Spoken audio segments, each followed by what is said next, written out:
Hello everyone, this is Greyshot170 here bringing you something different. Today I want to review a film, not in theaters as we're still in the midst of a pandemic, but no, for the season of Halloween, I figure I would dive into a horror classic, the 2006 film Abominable. No. There's the animated version that came out last year in 2019. I'm talking about the live action version. Come on! I'm watching! Come on! I'm gonna get him! Come on! Let's go! Ah! The live action Bigfoot movie starring Matt McCoy.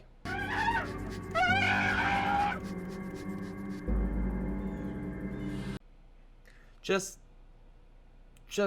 play the intro.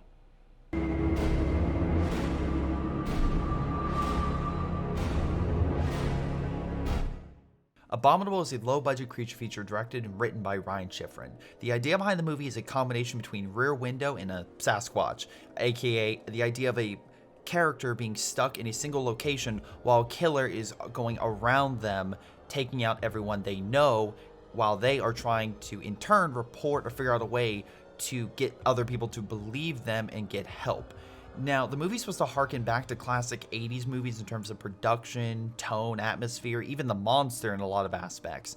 And this movie, eventually, once it was completed by Ryan, made its debut on the Sci-Fi network. Now, I first saw this film back on the Sci-Fi channel as one of their original movies. Similar to how Netflix will be like, that seems good. Here, we'll pay you a bunch of money and we'll just put Netflix original over it, even if they didn't directly do anything to get it. I found a list saying the top sci-fi films generated and ranked by people, but the problem was the #1 film on that list was The Descent. The problem is, sci-fi had nothing to do with that film. It was Descent, a film about restarting the Earth with a nuke after a global catastrophe, which is a ripoff of the box office bomb, The Core. I bring this up because this film has stuck with me over the years as being generally good, and the past year I decided, hey, why not just check it out? And to my surprise, it actually has a positive Rotten Tomatoes score. Mostly. Now, the film in 2018 had a Blu-ray release. This is a special edition created by the director who pulled in a number of favors, all documented on a short commentary at the beginning of the Blu-ray to get this actual release. I will still be covering it as its release in 2006, but for note, the footage is from the 2018 version, which is of superior quality, and it actually is a really good transfer. Is this a hidden gem film or something that should have been left unfound? This is my review of Abominable. The movie begins with Miss Haas, played by Dee Wallace, the quintessential 80s mom, and Mr. Haas, played by Rex Linn, known for being in... They find a dead horse with their dog pursuing something in the distance. After a quick realization that Sparky just went to heaven, they retreat back to the house. Okay, maybe two of you should back away from the door, especially after something just killed a horse. Never mind, I guess both of them lived. And they both get a chance to discover a footprint in the snow. I would say that's news, but in our current climate, Bigfoot could be discovered and the most popular thing would be what's on TikTok. Followed by this is a really interesting set of shots of the forest, but the music and tension that's building up in this is really well done that makes you think that there's something there, but just out of sightline, helping build that sense of terror and dread for the film that is undercut by Otis, who's doing his best Kevin and Bacon impression. As Preston, played by Matt McCoy, is sitting in the car waiting for his male nurse to get off the cliff's edge. If this face doesn't explain all you need to know about Otis, I don't know what will. The movie continues with Otis stopping at a gas station meeting Jeffrey Combs? He only goes by Clerk, but secretly I think he's Dr. West. Don't believe me? The entire time in this scene, he only talks about death and a place called Suicide Rock. They say she died before she hit the ground. Heart attack. In midair. I want to show you something. It happened right up there. Suicide Rock. If it came out in a secret draft that he made undead creatures that turned into Bigfoot, honestly, it wouldn't be shocking. Preston and Otis arrive at the cabin and unwind. After being carried lovingly by Otis, Preston reminisces about his wife, who tragically died in a rock climbing accident while Preston became crippled and emotionally wrecked. It's mostly just Preston going around and looking at old photos and just old memorabilia.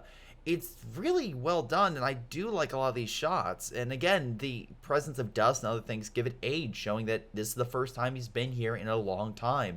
So again, I gotta give it props. Where a lot of sci-fi movies would just do exposition, you have a low-budget film saying, no, we're just gonna do classic show, don't tell, and just move on. While Otis goes to get some soy, Preston gets an unexpected visit for the most horrifying thing in this movie. The cannon fodder. So I don't think the actresses themselves are bad, not at all. If I have to be honest, it's just the amount of time given to them and what is written for them.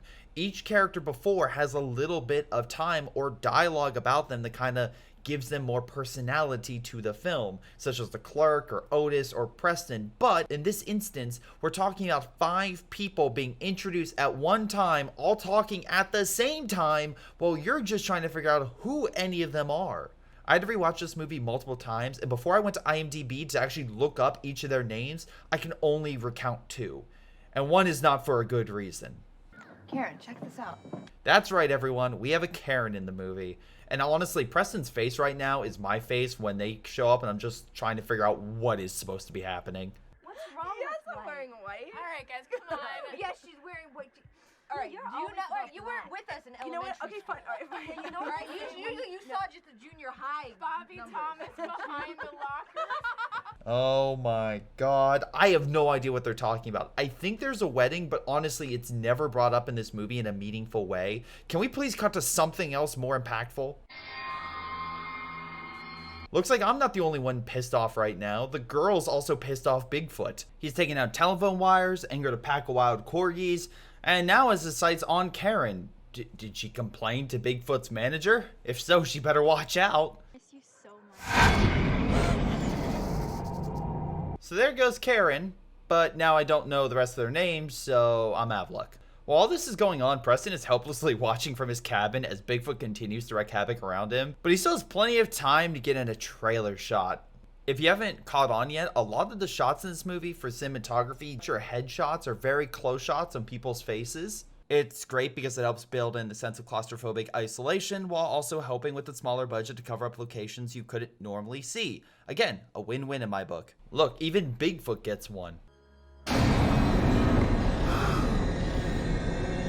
You have to hand it to Matt McCoy. You may not know what you look like in the dark after something terrifies you, but I bet it looks something like that.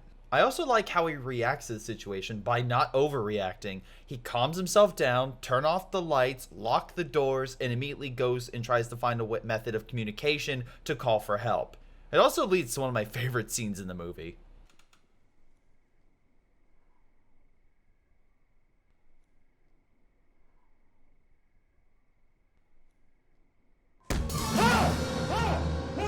Even if it was just Otis, Matt McCoy is playing it as Preston is recovering from a panic attack, as if that was the worst thing he has ever faced in his entire life. Otis is ignoring him so much that Preston contemplates fighting his ultimate enemy. Stairs? No! We then cut to what I like to call the cameo campfire. Mr. Haas and Dr. West return, but they're added by Lance Hendrickson, who plays Ziegler Dane, a hunter who joined along to just kill shit. I would add more, but that's all you need to know. The reason why they're together is Dr. West brought a map he got from Native Americans. Also, his grandfather saw the creature and lived to tell that there's a lot of things here that they're going on about. Most of it's comedic and it's great. I do recommend, if you do watch this movie, you enjoy this, because while this movie's played straight, the most laughs you're going to get are with these characters. Eventually, Ziegler leaves the cameo campfire and goes out to find the beast, and stumbles upon a blood trail that leads him to a cave. Hello? Hello? Why are you saying hello? Do you know it's human blood? Did you test it? Do you know the taste of it? If not, congratulations. The bear would like to give you the Darwin Award for Dumbest Hunter. He does eventually manage to stumble upon Karen, and this is where the movie intersects with each of the different plot lines starting to converge into the final climax. Or that's what I would be saying. Karen dies, and Ziegler runs like hell back to the campfire before they reenact another Tremors moment.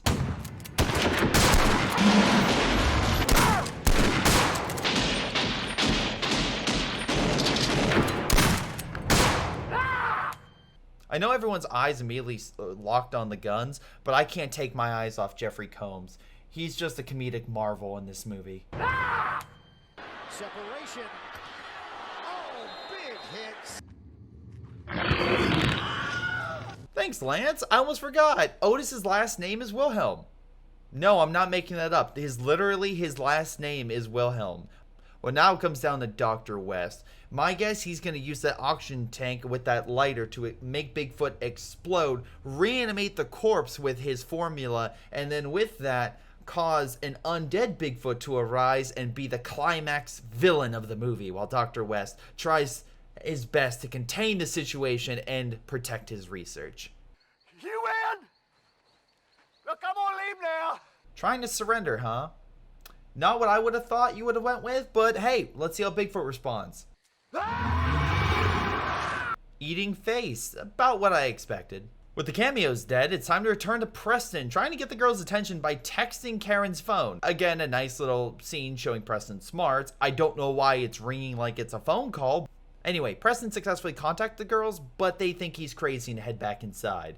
Again, I don't know why they think he's crazy. He hasn't done anything yet that would be crazy. This is some kind of Bigfoot we've got roaming in these woods? Bigfoot? No, this is not Bigfoot. This is bigger than Bigfoot. Okay, crazy conspiracy Bigfoot video. Yeah, in 2006 that would be crazy. But in 2020, I just look at that and I'm like, oh, that's every other video on Facebook. The doctor thinks there's something bigger than Bigfoot out there, which begs the question, what does he have that makes him think that there are multiple variations of Bigfoot? Does he have a little Bigfoot? Can we stop cutting to the little Bigfoot that is actively masturbating, please? Anyway, coming back to the movie, the girl's gonna catfight after how they're dealing with the missing Karen, which leads to a mandatory shower scene. So while this scene goes on, it does give me a moment to talk about Tiffany Cephas as Tracy. She's been in dozens of horror movies in her career, and actually her first one was Romeo and Juliet, directed by James Gunn. God dang it, Otis, what are you watching? Okay, I didn't think he would be into that stuff. I take it back. After seeing that picture, I can believe he's into that stuff. I'm kidding. Actually, Preston watches Tracy get snapped in half, and when he confronts Otis, Otis not only doesn't believe him, but decides Preston needs to get some sleep. Luckily, while Preston can't tango anymore, he does have a magic set of hands. Even with those hands, I will say, that was kind of easy.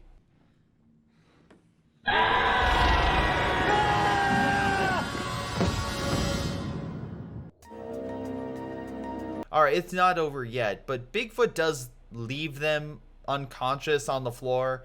Again, I don't know why Bigfoot doesn't take him out. My guess is he doesn't think of them as a threat and goes after the bigger threats next door, but to be honest, that face scared the hell out of me as a kid. Again, you constantly going to the same window and looking at it, and you getting comfortable with the characters doing that, only for it to be reversed and the monster looking at them.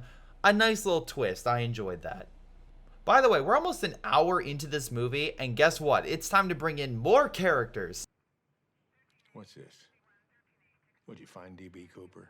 I think he's confused. D.B. Cooper versus Bigfoot is a completely separate movie. That's also softcore gay porn. Gleason is more known for playing villains of the 80s and 90s, while Morris is more known for playing one of the best doctors of all time. Name Sweet, Joshua Sweet, medical officer. Yeah, Milo Thatch. Milo Thatch. You him at 3 o'clock. Well, no time like the present. Now you may be asking, are they gonna help? Sheriff? I would say that Mr. Rogers has lost his neighborhood. Not anytime soon. So eventually Preston recovers from his head wounds, and the girls discover that Tracy may no longer be in the shower. Alright, so we're now over an hour in. Are we gonna get a shot at the monster? Oh. Not bad. Honestly, it's not a bad suit, and combine that with the forest and fog to give it more mystique, and especially with the added sound for weight, it makes it a pretty good effect. The director wanted to go back to a classic monster with a practical suit, and with a smaller budget, I think he succeeded. It's a good effect. Look, if you don't believe me, here's a movie of a small budget that came out 6 years after this movie that is a CGI Bigfoot. Maybe you can tell it's fake? We'll see.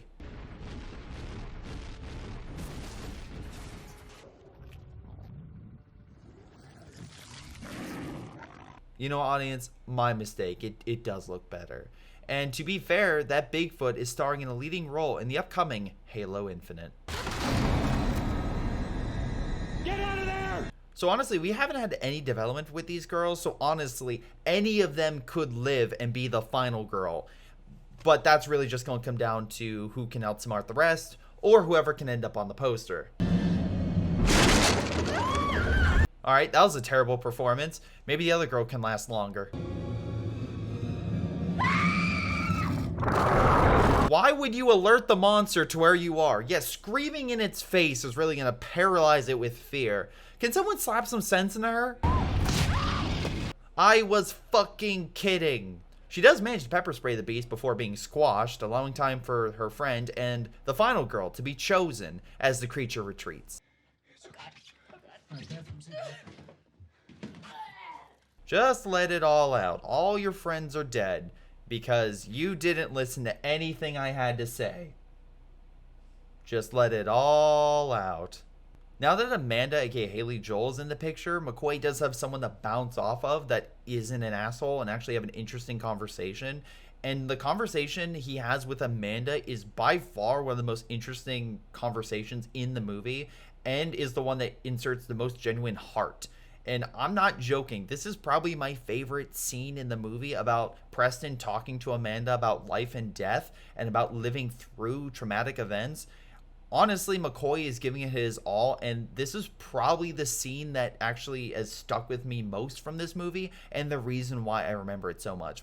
Now then, the pair plan to escape Bigfoot's clutches by climbing down the balcony using rope to escape. Preston also has some very important information to pass on to Amanda. I noticed this thing relies on its sense of smell more than anything else. Wait a second, how the hell did he know that? And if that's the case, they better go clean up that puke real quick, because otherwise that thing is going to make a beeline to the front door. I think it cut the power. How? I have no fucking idea. I thought you said it wasn't smart. Well, it's not supposed to be. I just never heard of a creature like this. You didn't mention that before. I was trying to comfort you. So he's bullshitting. Well, apparently he's a rich businessman after all, so that checks out.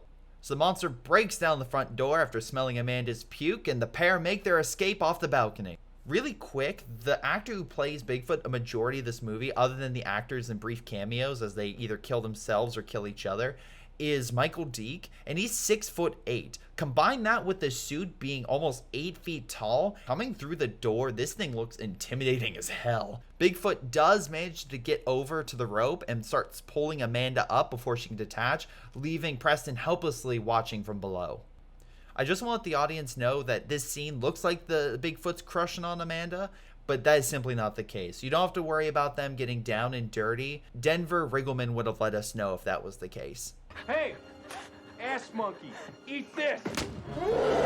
Oh right, Otis is alive. Hey, at least he's helpful. That's one step in the right direction.